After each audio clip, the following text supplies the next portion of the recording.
Hello.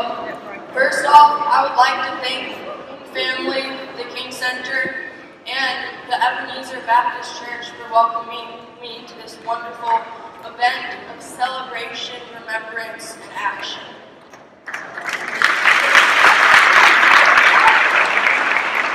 I have had the privilege of growing up in the beautiful District 5 that is the epicenter of civil rights history and was the epicenter of the civil rights movement.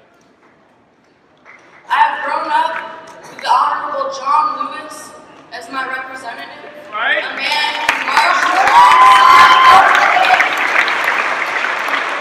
a man who was the youngest speaker at the March on Washington, and I have had the privilege to learn so much about the life and legacy of Dr. King. I've heard stories from my mom about how my late grandfather got to meet Dr. King on multiple occasions. I've had the privilege of talking to a man who drove Dr. King and was a friend of the King family, and I heard stories from him about Dr. King. And we are here today not only to celebrate Dr. King, a wonderful man, father, husband and son, and a wonderful leader of the civil rights movement. But we're also here because there's more to be done. Movement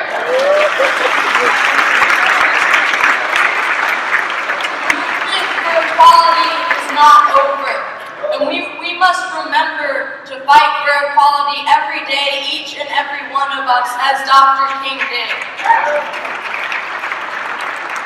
And with that in mind, I will be reciting a poem that I wrote called Rise Up.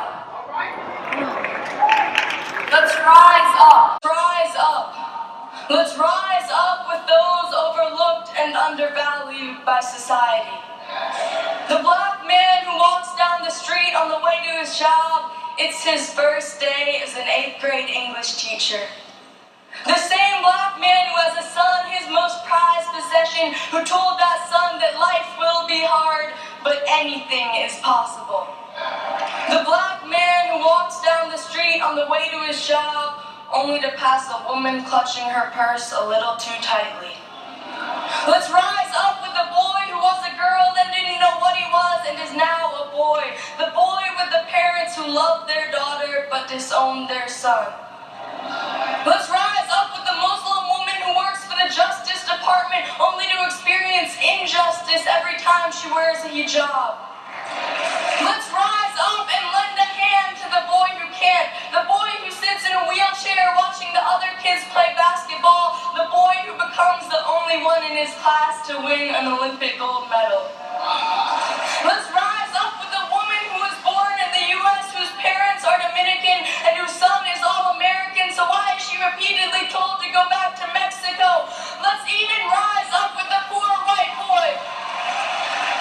The one who is told he is privileged but doesn't feel that way, and yes, this boy does exist. The boy who talks about the pool his family doesn't have and wears the shoes his mother can't afford. He was given everything right, so it must be his fault, right? Wrong, because as one YouTube commenter said, life can be hard if you're white, but life will never be hard because you are white. Let's rise up with a young Native American poet. She speaks wisdom, but no one listens. The poet who should be on this stage right now, the poet who instead has to hear a white boy speak for her. Let's rise up. Because once we do, that glass ceiling will be in reach, and trust me, it is breakable. Once we do, we will be able to see over any wall, no matter who pays for it. Once we do, the sky will truly be the limit. Scratch that, there will be no limit.